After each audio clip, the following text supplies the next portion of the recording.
স্কুলে আসতে পারি না, আমাদের পড়ালেখার অনেক ক্ষতি হয়ে যাচ্ছে। ভাঙা সেতু দিয়ে ঝুঁকি নিয়ে চলাচল করছে মানুষ। ভ্যান ও অটোরিকশা চললেও বন্ধ ভারী যানবাহন চলাচল।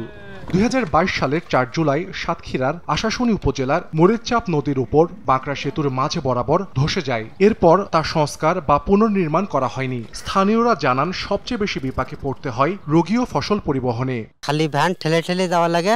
২০১৬-২০১৭ অর্থ বছরে দুর্যোগ ব্যবস্থাপনা ও ত্রাণ মন্ত্রণালয় সেতুটি নির্মাণ করলে সংযোগ সেতু নির্মাণ হয় এলজিইডির প্রকল্পে।